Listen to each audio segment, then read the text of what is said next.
Igreja, que a graça e a paz da parte de Deus, do nosso Pai, e do nosso Senhor e Salvador Jesus Cristo esteja com todos vós. O texto da palavra do Senhor desta noite está no livro de Gênesis, capítulo 1, versículo 1. O tema da palavra do Senhor desta noite, conforme anunciamos, a terra era sem forma e vazia, e a Covid-19.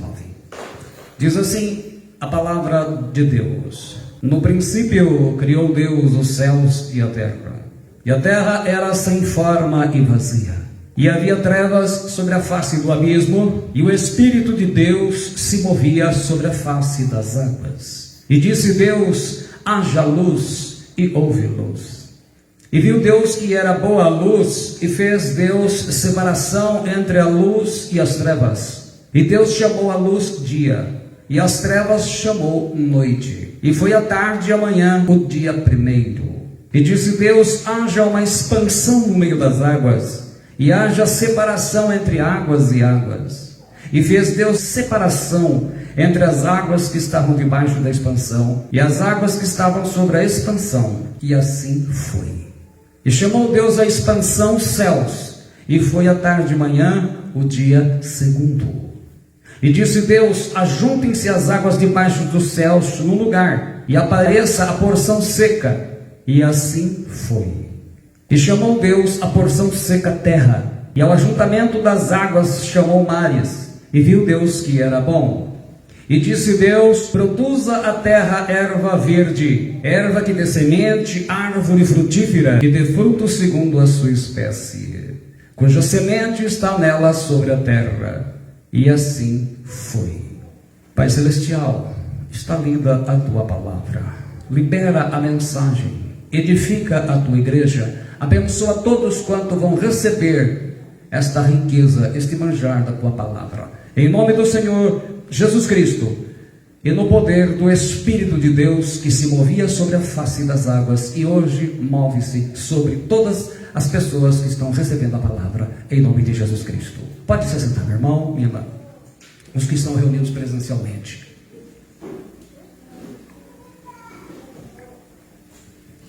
Agradeço a Deus mais um momento de estar compartilhando com vocês, os que estão reunidos presencialmente, e assim também aqueles que acompanham pelas redes sociais ou acompanharão posteriormente. Quantas vezes nós já lemos esse texto e nem sempre a gente consegue extrair tudo o que ele está a ensinar no nosso dia a dia. Então nós vamos navegar nas profundezas que o Espírito Santo nos conduz sobre a revelação dessa palavra e trazer para o nosso momento de hoje, que estamos vivendo sobre a Covid-19. Eu não sei se vocês, quando leram e leem esse texto, porque eu sou uma pessoa extremamente curiosa desde criança, então eu sempre quero saber tudo. E ele fala aqui que a terra era sem forma. E qual que era o formato da terra sem forma? Porque mesmo sem forma, ela devia ter uma forma amassada.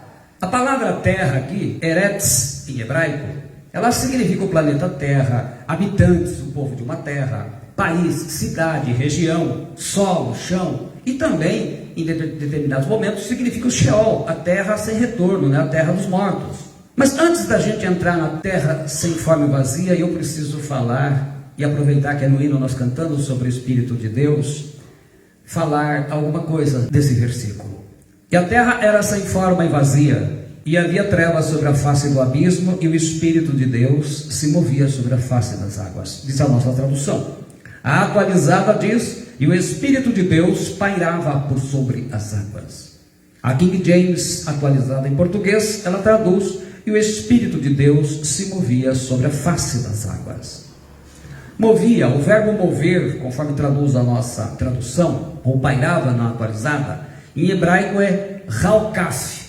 Raukaf tem vários significados: mover-se, chocar-se com violência, estremecer, pairar, como traduz a atualizada, flutuar no ar, como o beija-flor faz. Mas o verbo, ele mostra o Espírito Santo aqui, ele estava velando sobre a sua criação, assim como a águia vela sobre o seu ninho. Em Deuteronômio 32:11, esse verbo aparece justamente falando da ave que é a mais conclamada nas Escrituras. Ele diz assim: como a águia desperta a sua ninhada, move-se sobre os seus filhos. É o mesmo verbo, Halkaf. Estende as suas asas, toma-os e os leva sobre as suas asas. Então, este verbo, traduzido aí como movias, Halkaf, ele está nos fazendo entender o que o Espírito Santo estava fazendo enquanto ele se movia, chocando-se contra as águas. O Espírito Santo, através do Senhor Jesus Cristo, o Verbo de Deus, ele começa a fazer algo. O que nós aprendemos? O que o Espírito Santo estava fazendo enquanto a gente lê aqui que ele estava falando, que ele estava movendo-se sobre as águas? Primeiramente, em João 1:3, ele fala: no princípio era o Verbo, e o Verbo estava com Deus, e o Verbo era Deus. Ele estava no princípio com Deus. Todas as coisas foram feitas por ele, e sem ele nada do que foi feito se fez. Então, a vontade do Pai se consuma através do Verbo verbalizando e o Espírito Santo movendo-se, gerando. Então você pode notar aqui que o Espírito Santo ele faz duas ações criadoras. A primeira, a terra está sem forma e vazia. O que o Espírito Santo faz enquanto move-se, enquanto ele se choca sobre as águas nesse ministério, é trazer forma e ordem a partir da desformidade e da amorfidade da massa originalmente criada. Então ele pega algo que está sem forma e ele começa a dar forma. É como, para a gente explicar, se o Espírito Santo pegasse uma massinha de modelar, imagina que a terra seja uma massinha de modelar toda sem forma, e ele fosse dando forma a ela, conforme as palavras do Senhor Jesus, o Verbo de Deus, para se realizar a vontade do Pai. Depois, a segunda ação do Espírito Santo, ele traz a plenitude ao vazio da massa criada original. Então primeiro ele dá a forma, e depois então ele começa a dar plenitude. A Escritura ensina que quando Deus criou o cosmos, logo no início ele não tinha forma, e a plenitude que viria a ter durante os 6 dias da criação. Então a gente conseguiu visualizar isso no texto que eu li. Esse então era o ministério do Espírito Santo ali. Ele tomar a coisa sem forma, disforme, e criar a forma. E tomar a terra vazia e dar a esse vazio a plenitude, encher de vida. Como você sabe, o restante do capítulo aqui do livro de Bereshit é Gênesis, né? Na verdade, os hebreus não chamam o livro como nós, Gênesis. Ele usa uma palavra hebraica que é traduzida no princípio aqui, é Bereshit. Normalmente, os hebreus dão o nome do livro na primeira frase. Então, no princípio, Bereshit, é assim que é o nome. Se você pegar a Torá, vai ver lá que o primeiro livro não se chama Gênesis. Você vai procurar Gênesis e não vai achar, você vai encontrá-lo com o nome de Bereshit. Então ele descreve aqui como que a forma começa a acontecer. Não tinha forma e ele então vai dando forma. E depois então, maravilhosamente, enquanto o Espírito de Deus ele continua a aplicar ou a empregar a articulação do Verbo de Deus, o Senhor Jesus, tal vazio é cada vez mais cheio de plenitude, como ele está falando. Ele disse Deus, haja luz, houve luz, e assim vai acontecendo. Então, o que a gente viu aqui nesses versículos que a gente leu? Que no primeiro dia, o domingo, Deus criou o dia e a noite, dando 12 horas para cada um. Seria 12 para dormir e 12 para trabalhar, né? Mas, depois que inventaram o celular, o povo inverteu bastante a coisa. No segundo dia, de segunda-feira, Deus criou os céus e as águas. Então, a primeira criação a gente leu do versículo 1 ao 5, agora do versículo 6 ao 8. No terceiro dia, de Gênesis 1, do 9 ao 13, terça-feira, Deus cria a terra seca. No quarto dia, que veio a ser chamado de quarta-feira, Deus cria o sol, a lua, as estrelas, todos os corpos celestes, planetas, tudo que existe. Conhecidas pelo homem, são 2 trilhões de galáxias. Só a nossa galáxia, chamada Via Láctea, se chuta mais ou menos aí que ela tenha de 200 a 400 bilhões de estrelas. Por isso que o Abraão não quis contar. Ele preferiu confiar em Deus, né? Porque o Senhor falou, se você pode contar, conta, né? O que resulta de ser conhecida hoje do homem, 70 septilhões de estrelas. São 24 zeros depois do 70. Se você quer ver esse número, depois você chega em casa, você põe lá, escreve 70, aí você vai pondo 24 zeros. Gênesis 1 a 14 a 19. Então veja bem, por aí já dá para ver a grandiosidade de Deus em criar, né? Deus exagerou na criação para mostrar todo o seu poder, toda a sua glória, não é? No quinto dia, quinta-feira, Deus criou todos os tipos de animais, peixes, aves. Nós vemos do 20 ao 23. E no sexto dia, sexta-feira, Deus criou o homem e a mulher, 26 ao 31, a sua imagem e semelhança. E no sétimo dia, como está no capítulo 2, versículos 1 a 3, o sábado, né, que é o único dia que tem nome dado na Bíblia, então Deus descansou, ensinando-nos a lição, né? Trabalha 6 e descansa 1. Aí ele fala, a terra era sem forma e vazia. O Targum Onkelos, que é o aramaico, ele traduz essa expressão em estadia veracânia, que poderia ser mais ou menos para a nossa língua, inabitada e vazia, ou inóspita, que não se pode viver e sem vida. Traduz dois termos hebraicos muito conhecidos no meio teológico e acadêmico, em que a gente não vai entrar na polêmica da disputa, é tohu e vaborru. Tohu, sem forma, vaborru, vazia. A gente poderia perguntar, era amassada, não era? O que se dá para ver é que ela era inóspita, não se podia ter vida ali, não se podia viver, e era vazia, ela não produzia nada. Podemos entender o seguinte, a terra estava não terminada quanto à sua forma, e não habitada por criaturas, então não tinha nada nela. Quais foram os dois elementos que faziam com que a terra estivesse vazia? E disso nós vamos tirar a ilustração para a nossa vida. Está tudo escrito aí. No versículo 2, parte A. E havia trevas sobre a face do abismo. Então o primeiro elemento que fazia com que não houvesse vida na terra são as trevas. A palavra roshek, traduzida como trevas, não é a ausência de luz. Por exemplo, se a gente apagar tudo aqui, é trevas, escuridão, mas não é essa que ele se refere. As trevas aqui é a densidade de substâncias tóxicas. Tanto que na praga das trevas, Deus, ao tirar Israel do Egito, os egípcios, eles acendiam as suas lamparinas, suas velas lá, e elas não iluminavam de tão espessas que eram as trevas. Êxodo 10, 22, 23 diz, e Moisés estendeu a sua mão para o céu, e houve trevas espessas em toda a terra do Egito por 3 dias, e eles morriam de medo de trevas. Não viu um ao outro, e ninguém se levantou do seu lugar por 3 dias, mas todos os filhos de Israel tinham luz em suas habitações. Então ele se refere, trevas aqui, à atmosfera tóxica, às substâncias tóxicas, denso vapor que saía da terra com pressão. Então, tudo isso impedia que ela tivesse uma forma definida e mais ainda tivesse vida. E o segundo elemento que fazia com que a terra estivesse nessa situação está no finalzinho do versículo, que ele fala, e havia trevas sobre a face do abismo. Então, trevas e abismo. A palavra abismos em hebraico, terror, significa águas quentes e tóxicas. Então ela tinha tudo isso. Agora, o que Deus fez para resolver esse problema? Deus separa as águas e elimina as águas tóxicas. Nós vemos aí, e disse Deus, haja uma expansão no meio das águas, e haja separação entre águas e águas. Então Deus cria o céu, as coisas boas ele coloca para cima, é um processo que ele chamou de expansão, e as coisas ruins ele coloca para baixo. Aí entra o que? O vapor, né? Da pressão, cujos exemplos nós temos aqui só para citar, o vulcão, que elimina lava, e o geyser, que elimina água quente, né? Aquela água quente e vapor que entra em erupção. Vocês devem ter visto isso muito em filmes. Está aí, versículos 6, 7 e 8. E disse Deus, haja uma expansão no meio das águas, e haja separação entre águas e águas. E fez Deus a expansão, e fez separação entre as águas que estavam debaixo da expansão, e as águas que estavam sobre a expansão, e assim foi.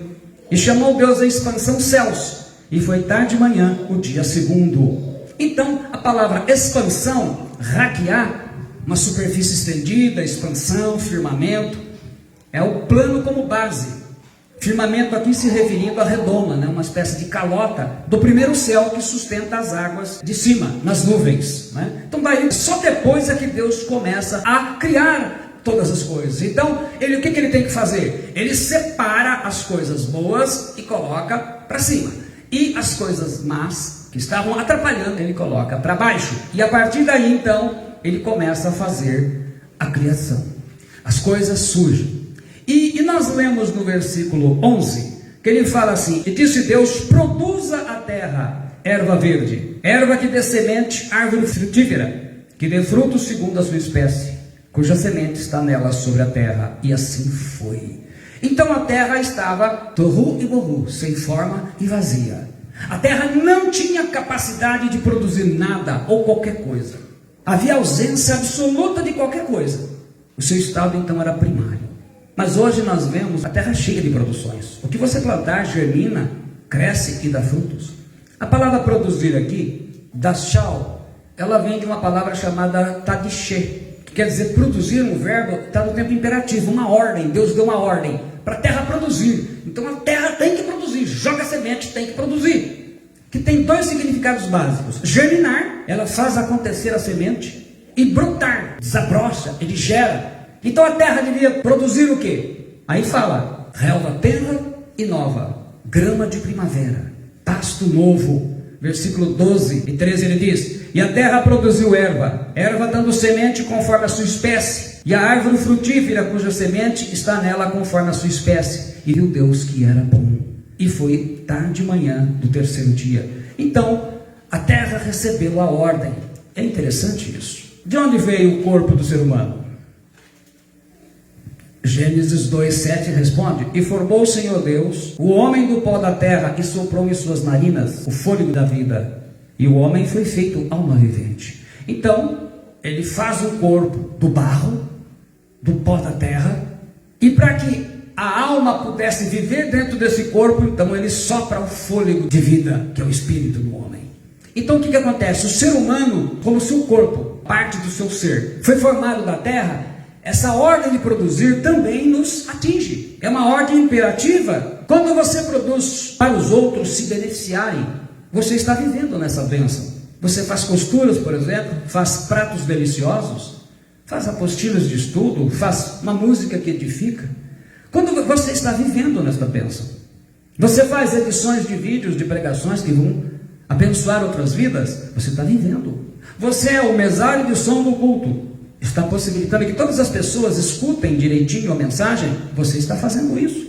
Tudo o que você faz discípulos, você ensina um discípulo verdadeiramente o caminho de Jesus. Você é professora, professor, você está vivendo na bênção. Então nós fomos chamados para produzir. E quando nós saímos fora da produção para abençoar outras pessoas, então a gente se torna meio que sem forma e vazio. As pessoas têm que vir comer. Ele fala aqui de pasto, né?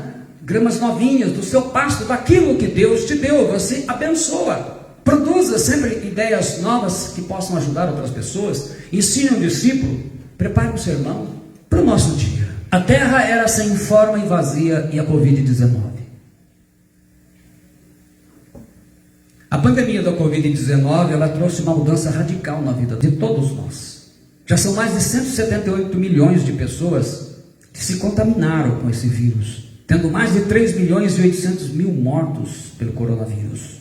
Hoje nós temos mais de 17 milhões de contaminados no Brasil, com mais de 500 mil mortos pelos vírus. E, ao que parece, vendo o povo se aglomerando e fazendo coisas erradas, não só o povo ímpio, mas também cristão, a gente vê que as lições estão difíceis de serem atendidas. Todos procuram um culpado e não entenderam. Se fosse um culpado, Deus matava ele e resolvia o problema. Não é um culpado. O culpado é uma humanidade, é uma cristandade que está apóstata do Senhor, cada vez mais fazendo as coisas contrárias à palavra de Deus, e não entendeu o recado ainda. A oração que deveria ser maior hoje na igreja do Senhor não é a de cura, é a de arrependimento. Deveríamos estar seguindo o ensinamento de 2 Crônicas 7,14. Deus disse que curaria se houvesse arrependimento, humilhação, e não há isso. Então a gente vai continuar orando por cura. Não que Deus não cure, vai continuar curando, mas a doença continua. O mundo não entendeu o recado ainda. Mas o pior da pandemia já passa de 500 mil. É o número dos mortos espirituais que a Covid está produzindo. no mundo e no Brasil, talvez seja esse o caso. As pessoas estão sem forma e vazia, sem saber que rumo tomar. E quando a pessoa fica assim, existem dois campos, duas ações. Ela se afasta totalmente do caminho do Senhor, ou ela começa a procurar desesperadamente trocar de igreja. Cada domingo ela vai numa, não procurando tratar as suas necessidades, os seus problemas, mas apenas atender as suas cobiças, esconder os seus males. Quando a questão é tratar necessidade, então vai tratar as mágoas, os pecados, as dificuldades. Você vai ser corrigido. Mas quem quer ser corrigido? Hebreus 12, 5, 8 diz: e já vos esquecestes da exortação que argumenta convosco como filhos. Filho meu, não desprezes a correção do Senhor, e não desmaies quando por ele fores repreendido. Porque o Senhor corrige o que ama e açoita a qualquer que recebe por filho. Então quando Deus corrige, é porque é filho. Se não tem correção, o que ele diz? Se suportais a correção, Deus vos trata como filhos. Porque que filho há a quem o pai não corrija? Modernamente, né? Mas se estáis sem disciplina, da qual todos são feitos participantes, sois então bastardos e não filhos. Então a cristandade tem muito bastardo, porque ao invés de ser tratado na sua congregação local, ele foge e vai procurar apalpos. É mais ou menos como quando os pais não têm a concordância sobre disciplina, um vai disciplinar e o outro protege. Mas ele errou, não, mas protege. Fica isso. Então não é filho, é bastardo. Se você vai ser corrigido, vai ter que abrir a boca e confessar pecados. Tiago 5,16, na versão da King James em português, diz: portanto, confessai vossos pecados uns aos outros e orai uns pelos outros para serdes curados. A súplica de uma pessoa justa é muito poderosa e eficaz. Então ele mesmo diz: confessa os pecados para ser curado. Então a cura da Covid primeiro começa com o quê? Com arrependimento, confessando pecados. Isso é o primeiro passo. Essa é uma necessidade, uma condição para que Deus esteja trazendo cura. Agora, quando a questão é atender cobiças e vaidades, os erros e pecados, eles nunca vão ser tratados. A pessoa vai ser exaltada pelos homens para pregar, ensinar, tocar e cantar. João 5,44, Jesus disse assim: como podeis crer? Vós os que aceitais glória uns dos outros, e contudo não procurais a glória que vem do Deus único. A glória de Deus começa pela correção, ela começa pela disciplina. É mais ou menos como assim: o sujeito está no hospital, ele está doente, ferido, ele sai desse hospital e vai para o outro. Aí chega lá, o que o médico faz? Começa: olha, você vai ser enfermeiro, você vai cantar para os doentes, você vai cuidar da cozinha. E todo mundo começa a ficar feliz com aquilo e não é tratado. E isso faz com que o pecado se alastre na vida dos cristãos. E aí vem o que vem? Vem a pandemia. O Espírito Santo, ele chocava-se violentamente contra as águas, também para eliminar o que havia das trevas, de Satanás ali. Porque existe aí uma linha de teologia que crê que esse texto aqui, ele ficou assim por causa da queda de Lúcifer. Se entender assim, Efésios 6,12 fala: porque não temos que lutar contra a carne e o sangue, mas sim contra os principados, contra as potestades, contra os príncipes das trevas deste século, contra as hostes espirituais da maldade nos lugares celestiais. Quando o Espírito Santo, o Espírito de Deus, está se chocando violentamente na vida de um cristão, na sua vida, é porque tem muita água tóxica na sua vida, muita coisa errada. 70% do nosso corpo é água. Água parada gera contaminação, não gera? Quando passa a vigilância sanitária cuidando de dengue, a primeira coisa que eles procuram na sua casa, o que é? Água parada. Quantas atitudes de pessoas que, mesmo se dizendo cristãos, estão fazendo coisa errada. Essa semana a gente viu uma situação, a gente vê que a política, ela é um caminho complicado na vida do cristão, porque muitos estão sem forma e vazio. Perdeu a forma de cristão na política.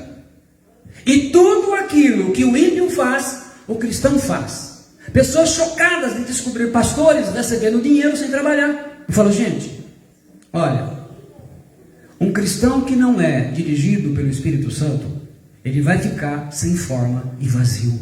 Ficar procurando igreja onde apenas é um popstar, uma pessoa em evidência, mesmo sabendo dos pecados, dos erros, das ideologias, estão batendo de frente com o reino de Deus.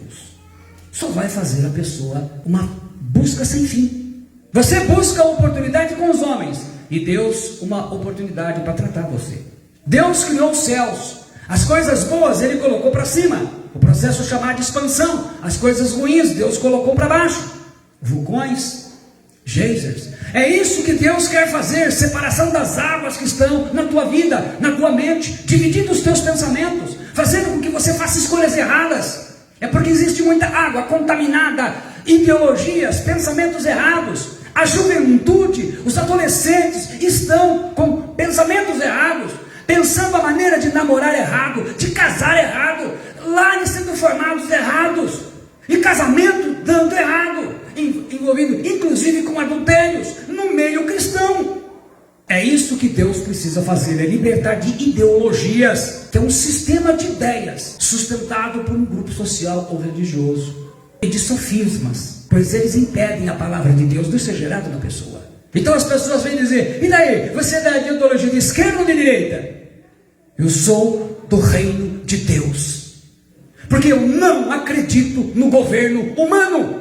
O único governo que vai dar certo nesta terra é no milênio, quando Jesus Cristo for o governante máximo. É só nesse que eu creio. Eu creio no reino de Deus, no reino do meu Pai. A mídia como um todo, quando eu falo mídia, eu me refiro a rádios, TV, jornais, redes sociais, especialmente hoje no celular. Elas estão cheias de ideologias, formatando a mente das pessoas, na preparação para o governo único do anticristo, na nova ordem mundial. Formatando como no computador, né? Que se formata e se instala tudo de novo. Eles estão formatando os princípios cristãos, formatando princípios de ética, respeito, honra, todas essas coisas, moralidade espiritual, tudo isso está ruindo. E é por isso que nós vemos cada vez mais ditos apóstolos, profetas e pastores envolvidos em escândalos, envolvidos na política de forma suja, que tem o quê? Exalado o pecado.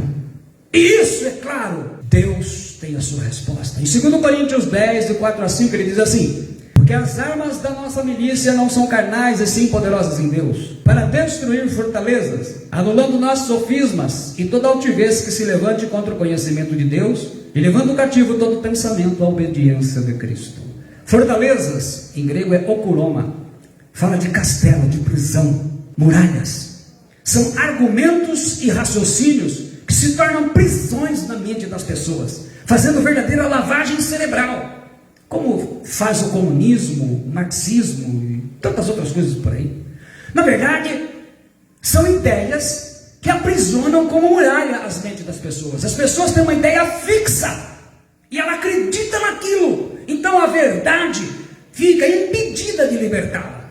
Provérbios 21, 22 diz assim: o sábio escala a cidade dos valentes e derriba a fortaleza em que ele confia. Então somente com sabedoria de Deus para poder derrubar isso. Sofismas, a palavra em grego é logismos, é um cálculo, uma conta, uma estimativa. Ele fala de um pensamento, um argumento, um raciocínio, uma imaginação que é hostil contra a doutrina cristã, contra o reino de Deus. Quer dizer, é uma interpretação bíblica que parece verdade, mas é uma mentira, é uma heresia. Num sentido mais simples, é uma mentira inteligente que parece verdade, que convence como se fosse verdade. Então a gente pode resumir que fortalezas são ideias fixas que aprisionam mentes e as impedem de viverem vida plena em obediência de Cristo. Então muitas vezes a pessoa tem uma ideia fixa na cabeça e ela acredita naquilo, e é necessário com a sabedoria divina para você mostrar que ela está errada. E são essas fortalezas que têm feito o quê? Os nossos jovens abandonarem Cristo e irem em busca do quê? De experiências homossexuais, 15, 16 anos namorando. Para quê? Para criar problemas para si mesmo, criando o quê? Filhos bastardos, uma geração bastarda. E isso tudo porque é a formatação que tem sido feita nas mídias, que defendem muito relação sexual antes do casamento, experiência que se deve ter. É uma mídia que ela colocou como sofisma. Hoje, nenhum tratamento pode se tentar na ciência, por exemplo, com a Covid. Tudo tem tratamento, na Covid não pode se tentar. A medicina está impedida porque a mídia formatou uma fortaleza e entra o pânico na vida das pessoas. Sofismas são argumentos, interpretações, que mesmo parecendo que são verdades, são mentiras e impedem a salvação. Exemplo de fortaleza, eu vou dar no sentido espiritual para não criar mais problema.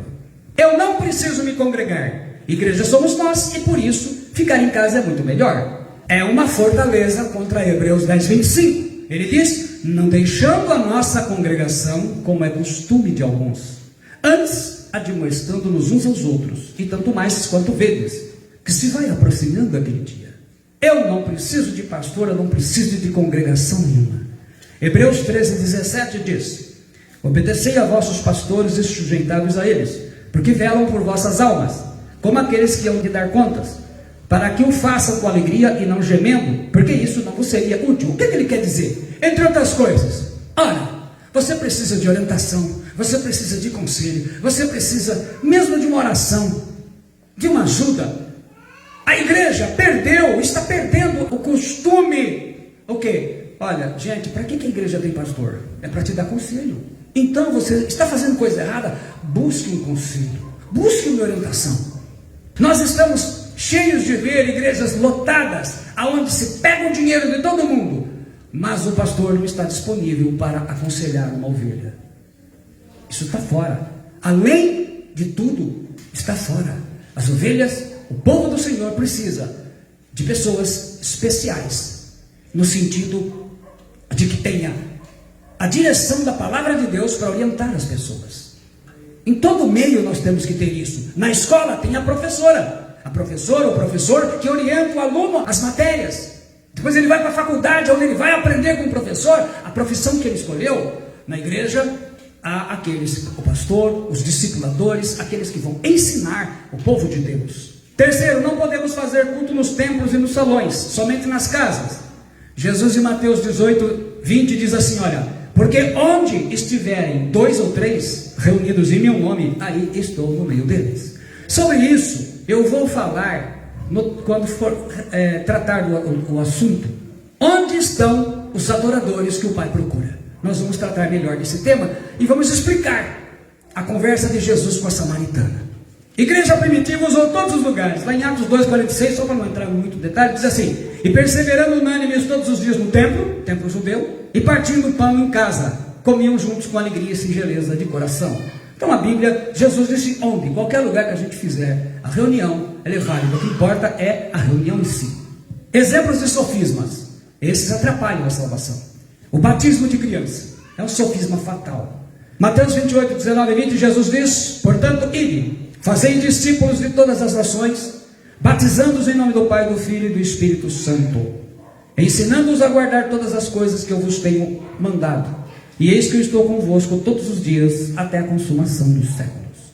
Em Marcos 16, 15 e 16 ele diz: e disse-lhes: ide por todo o mundo, pregai o evangelho a toda criatura. Quem crer e for batizado será salvo, mas quem não crer será condenado. Então quem recebeu o batismo de criança, na verdade não é batizado, porque ele não existe. Primeiro você crê, como disse Jesus, depois você é batizado. Foi batizado como criança? Não foi batizado.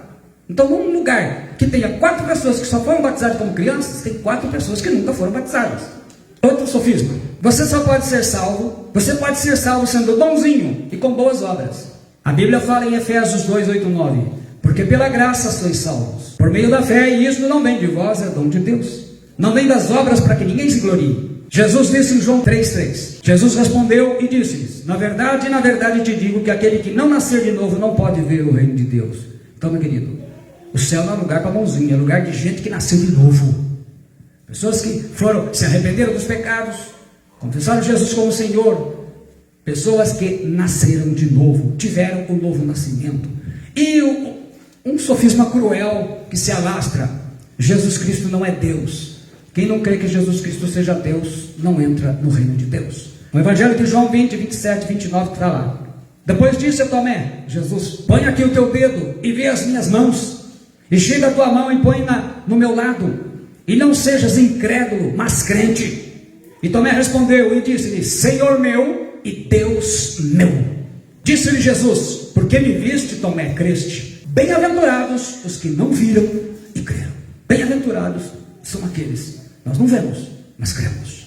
Tito 2, 13 e 14, o apóstolo Paulo escreve: aguardando a bendita esperança e a manifestação da glória do nosso grande Deus e Salvador Cristo Jesus, o qual a si mesmo se deu por nós, a fim de remir-nos de toda iniquidade e purificar para si um povo exclusivamente seu, zeloso de boas obras. Então a gente produz porque já não é mais uma terra sem forma e vazia.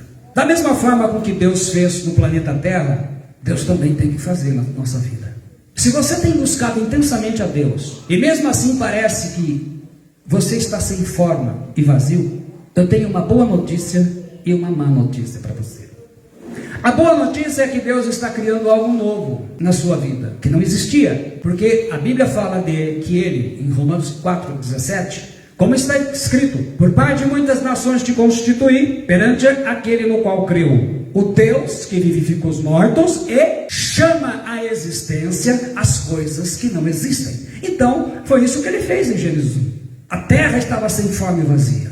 Muitos cristãos, muitos de nós estamos vivendo sem forma e vazio. Vazios das coisas de Deus, sem forma daquilo que Deus tem que gerar em nós, porque nós sabemos que o alvo é ser semelhante a Jesus Cristo. A má notícia é que isso leva tempo, e você precisa desenvolver 3 virtudes no seu caráter: ter mansidão ou calma, ter paciência ou perseverança, ter esperança, expectativa, que é alinhar, lembra que eu falei de tikvá? Alinhar no prumo a sua mente, a mente de Deus. Então, enquanto Deus trabalha na sua vida, acontece uma imersão para dentro, e você se sente sem forma e vazio, sem rumo muitas vezes, quando você se compara com ímpios. Então as pessoas têm o costume de ficar se comparando com ímpios bem-sucedidos, obras carnais, prazeres, cada vez mais populares entre os mundanos. Mas não fique triste, não fique desanimado com tudo que está acontecendo, com sua vida espiritual, não fique sem esperança. Peça a Deus sabedoria, para que você possa entender, e depois possa refletir a glória de Cristo ao mundo, porque esse é o nosso alvo. Quanto mais de Cristo você tiver, mais você brilhará. E a gente vê o quê? Quando você vê os escândalos envolvendo líderes espirituais, membros, a gente vê que estão sem forma e vazios, estão iguais ao mundo. Então não tem forma que Deus quer em nós. Tiago 1,7 diz: se algum de vós tem falta de sabedoria, roga a Deus, que a todos concede liberalmente com grande alegria. Na tradução da King James atualizada. Não se esqueça que o processo dói como dor de parto. Gálatas 4,19, Paulo escreve às igrejas da Galácia: meus filhinhos, por quem de novo sinto as dores de parto, até que Cristo seja formado em vós. A palavra traduzida aí como sinto as dores de parto, odino em grego, significa justamente isso, sentir as dores de parto. A palavra indica o sofrimento e a dor que fazem parte do nascimento de uma criança. Agora, o que a gente pode se comparar a uma dor de parto? É complicado para eu explicar isso, né? Quantas irmãs aqui tiveram filhos de parto normal? Então vocês sabem disso melhor que eu, né? Uma medida chamada DEL, porque eles falam de dor. Dor é uma resposta nervosa a um estímulo físico. Essa resposta se dá por meio de ligações cerebrais que ocorrem através dos neurônios. Segundo pesquisas, essas pesquisas elas ainda não têm o reconhecimento da ciência, mas é para comparação. O corpo humano ele consegue suportar aproximadamente 57 DELs, segundo essa medida. Partindo disso, para se ter um meio de comparação, estabeleceu-se que o parto causa 57 DELs de dor. Quer dizer, então, segundo isso, as mulheres têm razão de gritar mesmo, porque passa daquilo que se suporta. O equivalente a sentir 20 ossos sendo quebrados de uma só vez. Então, os homens glorificam a Deus porque escolheu as mulheres para dar luz, né? Mas veja bem, aí a dor foi aumentada por causa da queda também, porque não era para ser assim, né? A gente vê lá no capítulo 3 de Gênesis. Mas depois, com tudo isso, você vai produzir frutos bons. Então entenda, meu irmão, minha irmã, que a pandemia, ela está revelando quem está sem forma e vazio, verdadeiramente. Não tem mais a forma das coisas de Deus, você não reconhece mais, não fala mais da palavra de Deus, não canta mais hinos do Senhor. Está vazio, não tem mais expressão de fé, é ímpio puro. Então veja bem, a pandemia, ela está matando de duas formas. Para um tem vacina, que está aos poucos atingindo. Para o outro só tem um remédio, é se converter, é buscar o Senhor. É buscar o Senhor de todas as suas forças. É realmente compreender que da mesma forma que o Espírito de Deus se movia, e ele, como a águia, deu vida a tudo que existe, o Espírito Santo está aí, também à disposição do cristão. No passado, no Antigo Testamento, eles faziam as coisas, mas o Espírito Santo não havia sido dado a eles. Tanto que Davi ora no Salmo 51 a Deus para não retirar dele o Espírito de Deus. Mas hoje no Novo Testamento não tem mais isso, porque em Atos 2 ele desceu, ele está permanente na terra. Agora ele está aqui, trabalhando na vida da igreja. Então não tem mais porque você estar sem forma e vazio. Então estar se congregando, estar vivenciando no seu dia a dia é um desafio. Que nós temos um ajudador, um auxiliador, um consolador. Não há mais por que estar sem forma e vazio. Bendito Deus e Pai de nosso Senhor Jesus Cristo, eu te agradeço. Pela palavra está entregue em nome do Senhor Jesus Cristo, abençoando a vida de cada um dos irmãos e das irmãs. Todos aqueles que estão recebendo esta mensagem, que o Senhor possa transformar as suas vidas, como o Senhor fez com o cosmos. Não mais sem forma e vazio, mas agora produzindo frutos para a tua glória. Em nome de Jesus Cristo. Amém. Deus te abençoe. Em nome do Senhor Jesus.